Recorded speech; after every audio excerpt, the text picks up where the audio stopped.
Hello, salam sejahtera Malaysia. Selamat datang ke channel Fels Lifestyle. Terima kasih kerana terus setia dan terus bersama di dalam channel ini. Pilihan raya kecil Dun Air Kuning yang menjadi tumpuan satu Malaysia, terutamanya bagi pengundi di kawasan Dun Air Kuning. Ada yang kata calon PN akan membuat kejutan. Sudah pasti kepada penyokong PAS dan penyokong Perikatan Nasional menginginkan kemenangan bagi calon mereka. Tapi persoalannya, kawasan tersebut adalah kubu kuat UMNO. Jadi, tuan-tuan dan puan, isu yang dimainkan oleh PN, ataupun ada yang kata PN menunggang isu ladang babi, adalah satu isu yang tidak relevan bagi kawasan tersebut. Jadi, pada akhirnya, saudara-saudara, keputusan terkini yang saya boleh sampaikan, pengundi luar kawasan India boleh pengaruhi keputusan PRK Air Kuning, kata penganalisis. Tidak pasti sama ada 46% pengundi berusia 18 hingga 39 tahun yang bekerja di bandar lain akan pulang mengundi. BN mungkin mempunyai sedikit kelebihan dalam PRK Air Kuning hari ini. Tetapi penganalisis politik memberi amaran peratusan keluar mengundi, khasnya dalam kalangan belia luar kawasan, dan pengundi India tidak berpuas hati boleh mengubah keputusan. Siva Murugan, pandian dari Universiti Sains Malaysia berkata, BN mendapat manfaat daripada populariti 4 penggal ahli Parlimen Tapa, M. Saravanan, dan legasi Adun Allahyarham Isham Sharudin. Tetapi aspek tersembunyi demografi dan politik utama masih boleh mempengaruhi keputusan itu. Terdapat 31.940 pengundi di Air Kuning, merangkumi 55,97% Melayu, 22,9% Cina, 14,38% India, dan 7,5% pengundi orang asli. Melihat betapa aktifnya Saravanan berkempen, ramai pengundi India akan tetap mengundi BN. Tetapi ada yang mungkin tidak keluar mengundi atau menyokong calon PSM, KS Bawani, sebagai satu bentuk protes.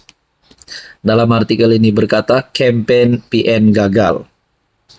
Siva Raja, bekas naib Presiden MIC, berkata, Perikatan Nasional bergelut untuk berhubung dengan pengundi di Air Kuning.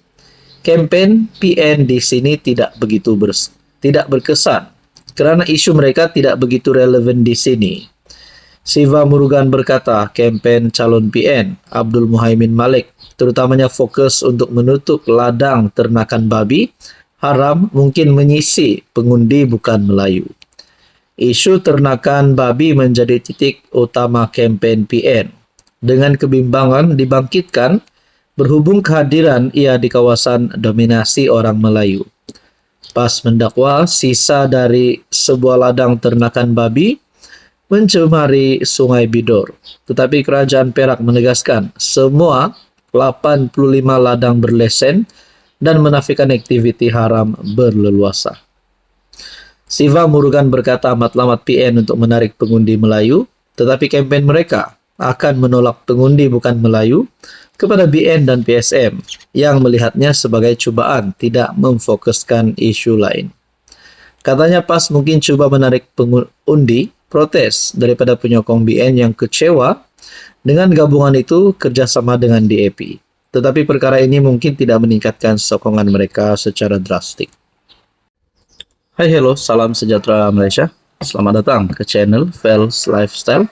Terima kasih kerana terus setia dan terus bersama di dalam channel ini. Ada satu kejutan terbaru. Setelah kita mendengar beberapa beberapa episod berita tentang rasuah di mana-mana lah, seluruh Malaysia. Semenanjung ada berlaku rasuah, di Sabah pun ada berlaku rasuah. Jadi banyak-banyaklah macam-macam cerita tentang rasuah yang kita dengar. Kali ini satu lagi pengumuman terbaru daripada Ketua Pesuruhjaya SPRM. Kali ini melibatkan RM 285 juta. Saudara-saudara, RM 285 juta aset disita SPRM tahun lalu.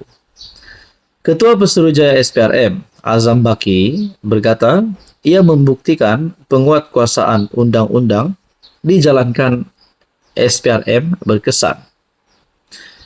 Suruhanjaya Pencegahan Rasuah Malaysia merampas, membeku dan melucut hak aset serta mengenakan kompaun yang semuanya bernilai lebih RM 285 juta pada 2024 dalam usaha membantras jenayah itu.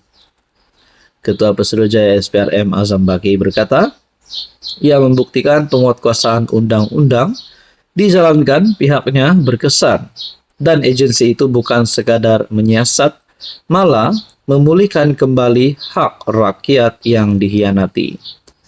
Beliau berkata, siasatan dan pemulihan aset dijalankan SPRM bukan perkara mudah. Selain memerlukan ketekunan, kebijaksanaan, kerjasama dan kolaborasi negara lain, serta penglibatan media untuk memberi liputan, seimbang, berinformasi, dan memberi keyakinan kepada rakyat. Bagi suku pertama tahun ini, SPRM mencatatkan nilai sitaan aset terbesar sebanyak 177 juta melibatkan wang tunai dan jongkong emas yang terkait dengan siasatan terhadap bekas PM Ismail Sabri Yaakob. Berkaitan dengan siasatan terkini, Ismail Sabri Yaakob, saudara-saudara yang saya hormati, pada 25 April 2025, Ismail Sabri sekali lagi selesai memberi keterangan selepas hampir 4 jam. Bekas PM Ismail Sabri selesai memberikan keterangan untuk kali yang ke-9 kepada SPRM. Beliau yang memberikan keterangan hampir 4 jam. Menurut sumber, rakaman percakapan Ismail Sabri selesai setakat hari ini, namun tidak dapat mengesahkan berhubung proses rakaman lanjutan.